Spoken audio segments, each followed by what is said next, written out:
High বন্ধুরা, সবাই কেমন আছো? আশা করি তোমরা সবাই খুবই ভালো আছো। আর আমার শরীর খারাপ আছে, সেই ভিডিও বানাচ্ছি, একটা মিনি ব্লগ। আশা করি তোমরা দেখবে। দেখো, এখন গরম জল করে নিয়েছি আর ওর মধ্যে দিয়ে দিয়েছি ডিসপ্রিন। দেখো, আমার ঠান্ডা লেগে গাল ফুলে গেছে আর টনসিলটাও ফুলে গেছে বাঁদিকে। দেখো, যেন মনে হচ্ছে পান ঢুকিয়ে রেখেছি। আর আমাকে এত ঠান্ডা কেন ভালোবাসে আমি বুঝতেই পারি না। খালি ঠান্ডা লাগে, ওই জন্য ভিডিও করতে পারছি না। দেখো, এখন আমি গার্গিল করব। আর তোমরা জানো, এই ডিসপ্রিন খেতে খেতে আমার নেশা হয়ে গেছিলো একটা টাইম। তখন আমি স্কুলে পড়তাম আর আমার রোদে বেরোলেই মাথায় খুব যন্ত্রণা করতো। আর স্কুল থেকে এসে আমি ডেলি একটা করে ডিসপ্রিন খেয়ে নিতাম, তারপরেই আমার মাথা ব্যথা কমতো। আর আমার মামি জেনে গিয়ে আমার বাবাকে বলে দিয়েছিল। তারপরে আমার বাবা আমাকে এমন পেটানি দিল, তারপরে আমার ডিসপ্রিনের নেশা ছাড়তে বাধ্য হলো।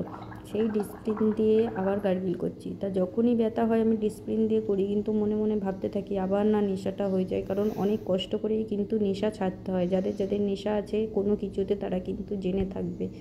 কিন্তু এই ব্যথার জন্য আমাকে বারবারই কিন্তু ডিসপ্রিনটা ব্যবহার করতে হয়। এত ব্যথা বলার মতো না। যাক গিয়ে, তোমরা সবাই খুব ভালো থেকো। আরেকটা জিনিস দেখাবো বন্ধুরা, তোমরা লাস্ট অবধি দেখো। এটাকে বলে পাগলপন্থী। আমি আর মেয়ে যখন একসাথে থাকি, মানে মেয়ের পড়া টড়া থাকে না, স্কুল পড়া হয়ে যায়, মাঝে মাঝে আমাদের দুজনের মাথার ভেতরে যে পোকা আছে সেইগুলো না নড়ে ওঠে। বিয়ে হয়ে গেছে, বাচ্চা হয়ে গেছে, ঠিক আছে, তাও তো থাকে না কিছু, যেগুলো মানে খালি দিমাগ শয়তান কা ঘর এরকমই টাইপের কিছু একটা বলে হয়তো। তা এখন আমার আর আমার মেয়ের মাথায় সেই শয়তান নাড়া দিয়েছে।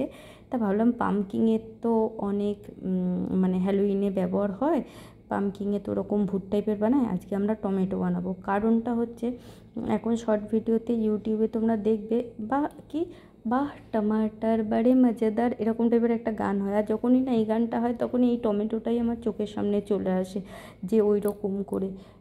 আমি দেখিনি কেউ বানিয়েছে, বাট আমার মানে ইমাজিনেশন বলে না, সেই হয়। তাই আমি ভাবলাম যে যে আমায় যাই বলুক, পাগল ছাগল যাই বলুক, আমি এই টমেটোটাকে দিয়ে একটা ভূত বানাবই।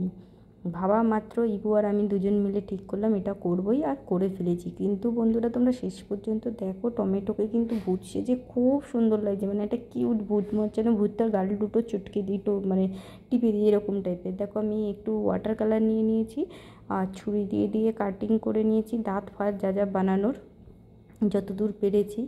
তা সেই এখন কালো রং দিয়ে লাগিয়ে দিচ্ছি টমেটোর দাঁত বানাবার জন্য, চোখ বানাবার জন্য। আর দেখো, মোমবাতি মানে ঢুকিয়ে দিয়েছি। মোমবাতিটা অনেক বড় ছিল, সেই মোমবাতিটাকে কেটে কুটে ছোট বানিয়ে টমেটোর ভেতরে চেপে চুপে ঢুকিয়েছি। আর দেখো, এখন মোমটা ধরিয়ে সব ঘর অন্ধকার করে দিয়েছি। কি সুন্দর কিউট টমেটো ভূত হয়ে গেছে।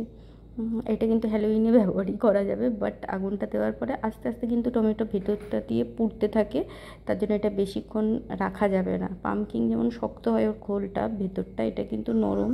আমি সব বের করে নিয়েছি, ওর যা ঘিলু ছিল টমেটোর, ওর মাথার ভেতর আগুন ধরিয়ে দিয়েছি। আমরাও পাগল, টমেটোও পাগল হয়ে গেছে। টমেটোটা মনে মনে ভাবছি কোন বাড়িতে চলে এসেছি। দেখো কি কিউট লাগছে। যাক গিয়ে, আমার পুরো ভিডিওটা, এত ছোট ভিডিও তোমাদের দেখার পর কেমন লাগলো, আর আমার টমেটো ভুট্টাকে দেখার পর কেমন লাগলো, অবশ্যই কমেন্টে জানিও।